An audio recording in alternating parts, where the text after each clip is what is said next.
दक्ष police news, पहिले खाकी मग बाकी. नमस्कार.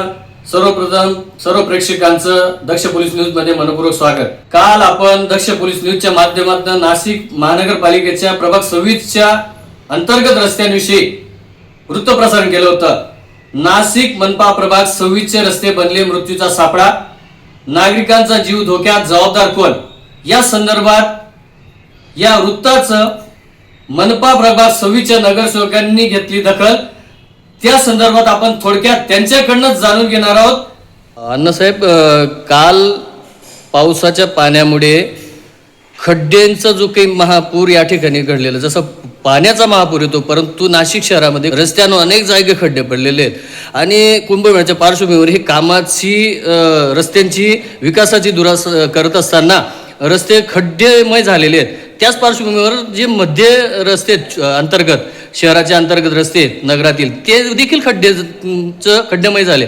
तर त्या अनुषंगाने आपल्या प्रभाग 26 मधील केवल पार्क रोडवर असे क्लासेस आहेत, शाळकरी विद्यार्थ्यांना जाण्या येण्याचा रस्ता आहे, तर त्या ठिकाणी जी काही खड्ड्यांची दुरावस्था आहे त्यामुळे काही अपघात होऊ शकतात.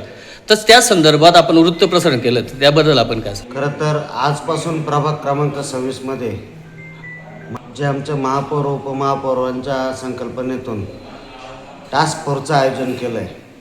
आज सर्व अधिकाऱ्यांना सोबत घेऊन प्रभागातील असलेल्या खड्ड्यांसह विविध समस्या त्याची पाहणी करून आणि जागेवर सोडवण्याचा प्रयत्न करणार आहे. आम्ही सर्व चारही नगरसेवक त्या अधिकाऱ्यांसोबत संपूर्ण प्रभागाचा पायी 3 दिवसाचा दौरा करून या समस्या जागेवर सोडवण्याचा प्रयत्न करणार आहोत. नक्कीच, धन्यवाद अण्णासाहेब. तो आत्ताच सन्मान्य अण्णासाहेब इंगोले यांनी प्रभागाच्या 26 मधील आपल्या रस्त्यांच्या दुरावस्थेबद्दल जे दक्ष न्यूजने वृत्तप्रसारण केलं त्या संदर्भात थोडक्यात माहिती दिली.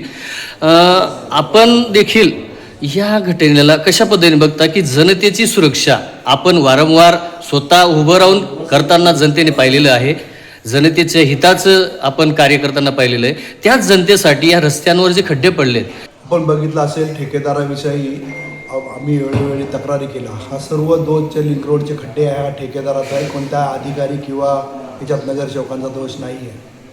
वेळोवेळी करूनही त्याला आत्ता सध्या 89,000 रुपये दिवसाला दंड चालू आहे, तरी ठेकेदार सुधारायला तयार नाही. त्याला ब्लॅकलिस्टमध्ये टाकावं असं आम्ही 4ही नगरसेवकांनी सांगितलेलं आहे. आपण जो खड्ड्याचा मुद्दा मांडला त्याबद्दल आम्ही आपले आभारी आहे. सत्य परिस्थिती आपण मांडता त्याबद्दल दक्ष न्यूजचे आणि आपल्या जे संपादक आहे आणि आपले आम्ही आभार व्यक्त करतो.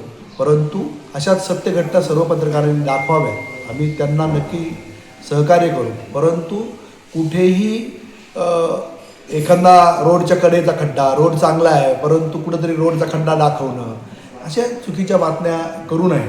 आणि नक्कीच जनतेला जी चांगलं मिळेल त्यासाठी आपण नक्कीच केलं पाहिजे. तुम्ही बघितलं असेल आज सर्व अधिकाऱ्यांना बोलून आम्ही प्रभागात जी समस्या आहे ती मांडणार आहोत, वेळोवेळी मांडत आहोत आणि अधिकारी त्याला सपोर्ट करतात. परंतु कामं कोणतंही काम करताना तुम्ही बघितलं असेल एखादं चांगलं काम करायचं असेल तर त्याला तकलीफ होतेच. आणि तीच पद्धत आज जे नाशिकमध्ये खड्डे आहे, नक्कीच आज नागरिकांना खूप तकलीफ होत आहे.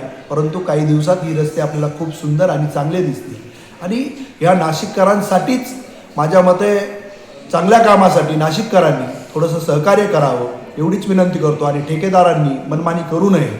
आणि ती मनमानी जर केली तर मग आम्हाला रस्त्यावर उतरावं लागेल.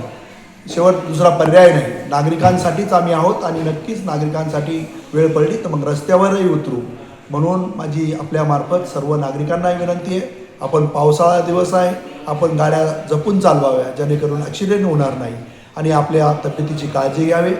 आपण जेव्हा गाडी चालवतो तेव्हा आपल्या घरी कोणीतरी आपली वाट पाहत आहे, विसरू नये एवढीच विनंती करतो. जय हिंद, जय महाराष्ट्र. धन्यवाद भाऊ.